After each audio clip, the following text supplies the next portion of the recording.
18 март. Эмне үчүн биз үмүтүбүздү бекем карманышыбыз керек? Ошол сыяктуу эле Кудай да уадалангандын мураскорлоруна өз эркинин өзгөрбөстүгүн ачыгыраак көрсөткүсү келгендиктен уадасын ант менен бекемдеди. Баш баанек тапкан жана алдыбыздагы үмүттү карманган биз Кудайдын калп айтууга мүмкүн болбогон өзгөргүс эки нерсеси уадасы жана анты менен сооронушубуз үчүн ошондой кылды. Еврейлер 6-бөлүм 17-18 аяттар. Кудай карама каршы иш кылбайт. Ал өз уадалары, анттары жана уулунун каны аркылуу ишке ашырган биздин куткарылуубузду жарым-жартылай эле коопсуз кылып койгон эмес. Иса өзүнүн каны менен камсыз кылган куткарылуу анын элинин куткарылуусу үчүн жасалышы керек болгон жарым-жартылай эмес, толук иш болгон.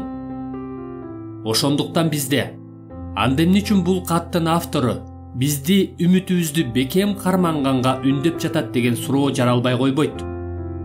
Еврейлер 6-бөлүм 18 аят. Эгерде биздин үмүтүбүздү Иса өзүнүн каны менен бир отоло коопсуз жана жоготулгус кылган болсо, анда эмне үчүн Кудай бизге үмүтүбүздү бекем карманууну осуяттап жатат? Мунун жообу төмөнкүдөй. Машаяк биз үмүтүбүздү бекем карманбай кое беришибиз үчүн өлгөн эмес. Тескерисинче, үмүтүбүзгө бекем карманганга күч бериш үчүн өлгөн. Ал бизде үмүтүбүздү бекем кармануу каалоосун жок кылуу үчүн эмес.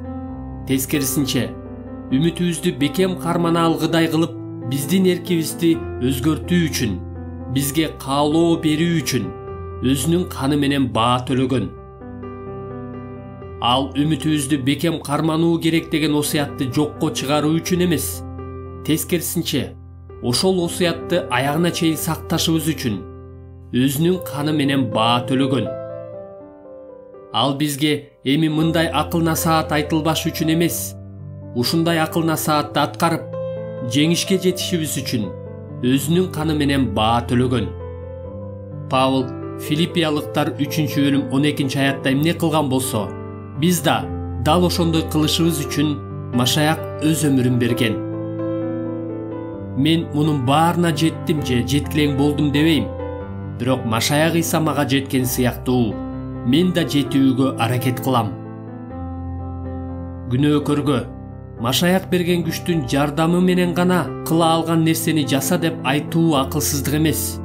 Бул жакшы кабар. Тактап айтканда, Кудайдан үмүт кылуу.